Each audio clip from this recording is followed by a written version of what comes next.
সবাইকে নমস্কার। আমার শ্রদ্ধেয় গুরুজন তথা বিভিন্ন ধর্মানুসারী যাহারা আমার এই ভিডিওটি দেখছেন প্রত্যেককে আজকের আমার ভিডিওতে জানাই সুস্বাগত। তো আজকে একটি বিশেষ কথা আপনাদের সামনে নিয়ে এসেছি। কলকাতার পীরজাদা সৈয়দ মাহতাব এর বিরুদ্ধে এই কথাগুলো।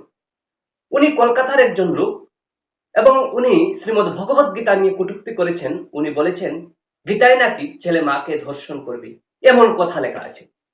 তাহলে আপনারা অনেকে বলতে পারেন আপনি এই সমস্ত বিষয় নিয়ে কথা বলবার কে?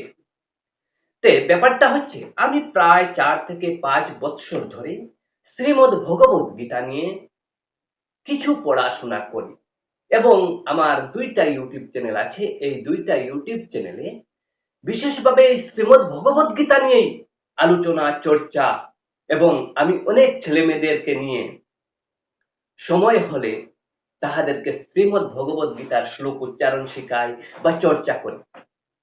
এই অর্থে আমি এই কথাগুলো বলছি।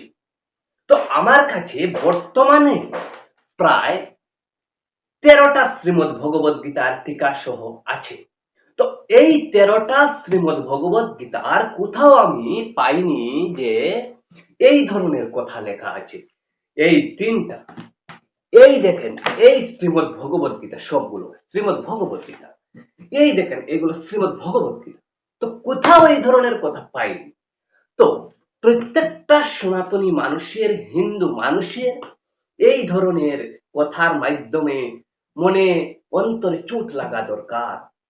আমরা তো এত বর্বর নই যে বাংলাদেশের মতো চৌমুকার রাস্তায় নিয়ে দীপু দাসের মতো এই মানুষটাকে হত্যা করব। আমরা চাইছি এই ধরনের মানুষকে প্রশাসনিক ভাবে যাহাতে ন্যায় বিচার হয়, যাহাতে শাস্তি দেওয়া হয়, যাহাতে ওর ফাঁসি হয়, এই কথা আমরা আমাদের কাছ থেকে আবেদন আমাদের প্রশাসনের কাছে।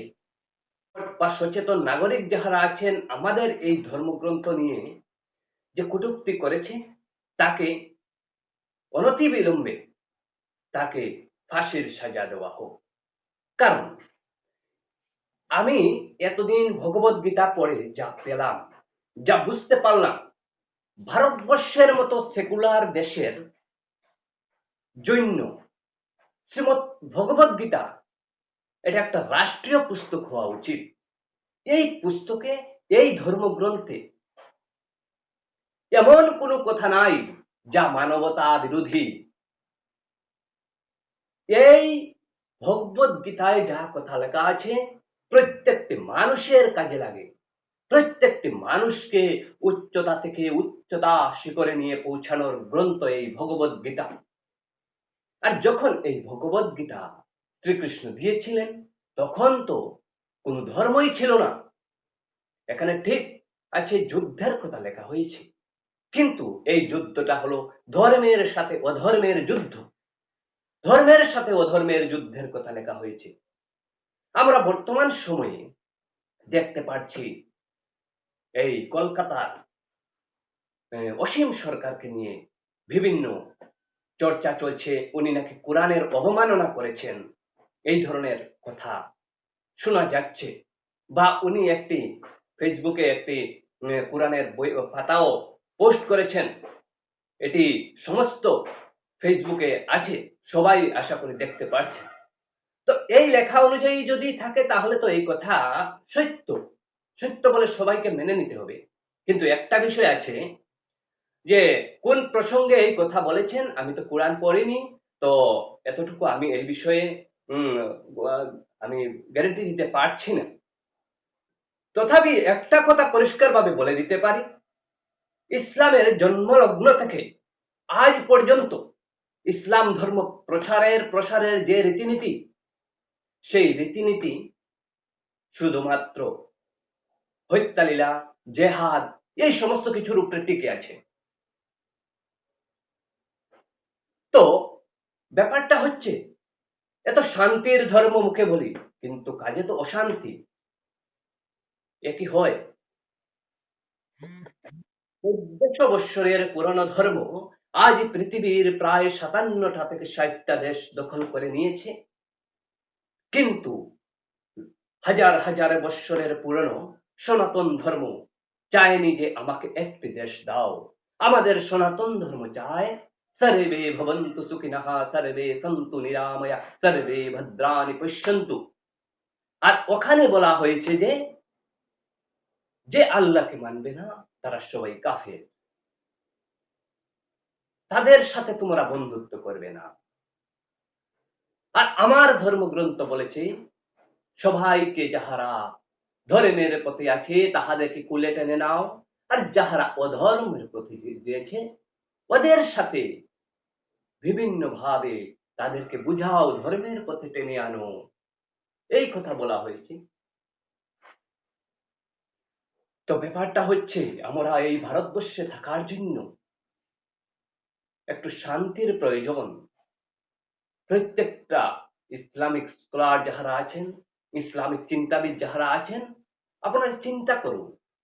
আর আমাদেরও প্রত্যেক মানুষের চিন্তা করা উচিত এই আমাদের যে ধন সম্পত্তি আছে এই সমস্ত কিছুকে টিকিয়ে রাখবার জন্য ধর্মগ্রন্থের পাঠ, ধর্মগ্রন্থ পড়া অত্যন্তই আবশ্যক। কারণ শুধুমাত্র যদি পাশ্চাত্য দেশের প্রভাবে প্রভাবিত হয়ে আমরা শুধু যদি ইংলিশ মিডিয়াম স্কুলে পড়াই তাহলে আমাদের দেশের ভবিষ্যৎ অন্ধকার। তাছাড়া আরো একটি কথা বলছি, ইতিমধ্যে আমাদের আসামের মুখ্যমন্ত্রী হিমন্ত বিশ্ব শর্মা বলেছেন যে হিন্দুদের ৩ সন্তান নেওয়া অত্যন্ত আবশ্যক। অবশ্যই আমি এটাকে সমর্থন করি 100%। প্রত্যেকটা গ্রামে যাহারা নবপ্রজন্মের নবদম্পতি আছেন তাহাদের প্রায় দেখা যায় ১ সন্তান। কিন্তু আমরা তো নিজেরাই আমাদের জন্মহার কমিয়ে নিচ্ছি। আমাদের আগামী ১০ বছর পরে লোক গণনা অনুসারে অটোমেটিক্যালি আমাদের জনসংখ্যা কমে যাবে। তাহলে আমাদের যে ধন সম্পদ ঐশ্বর্য আছে এগুলো কে ভোগ করবে? আমরা দুজন আছি, দুজনের লেভেল যদি বজায় রাখতে চাই তাহলে তো দুটোর প্রয়োজন। তো প্রত্যেককে এই বিষয়ে শুধু নিজের জন্য না, দেশের স্বার্থে, সনাতন ধর্মকে টিকিয়ে রাখার স্বার্থে এই বিষয়গুলো চিন্তা করা উচিত। তো অনেক সচেতন নাগরিক এই সমস্ত বিষয় নিয়ে অনেক ভীষণভাবে চিন্তিত, কিন্তু অনেক লোক আছে এই সমস্ত নিয়ে তাহাদের কোনো চিন্তা নেই, ধারণা নেই। প্রত্যেকে চিন্তিত হতে হবে। আমরা শুধু চিন্তা করছি আমাদের ধন সম্পত্তিকে কিভাবে টিকিয়ে রাখবো, কিন্তু আমাদের যদি এত কঠোরভাবে জনসংখ্যা নিয়ন্ত্রণ আমরা নিজেরাই করে দেই তাহলে তো এই টিকবে না। এছাড়া আমাদের যে এত ধর্মগ্রন্থ আছে এগুলো যদি না পড়ি তাহলে আমাদের ধর্ম, সনাতন ধর্ম বিলুপ্ত প্রায় হয়ে যাবে। আমরা দেখতে পারছি যেখানে ইসলামের প্রভাব বৃদ্ধি পাচ্ছে সেখানেই সনাতন ধর্মাবলম্বীরা প্রতারিত হচ্ছেন, প্ররোচনার শিকার হচ্ছেন। এগুলোকে আমাদেরকে চিন্তায় করতে হবে, এগুলোর চিন্তা মাথায় রেখে আমাদের সন্তান জন্মের হার বাড়াতে হবে, না হলে হবে না। সবাইকে নমস্কার, সবাইকে ধন্যবাদ। অনেক কিছু কথা আছে, আজকের মতো এখানেই ভিডিওটি সমাপ্ত করলাম। হরে কৃষ্ণ। সবাইকে ধন্যবাদ, সবাই ভালো থাকবেন। আর আমার কথাতে যদি কোনো ত্রুটি হয়ে থাকে আমাকে ক্ষমা দৃষ্টিতে দেখবেন।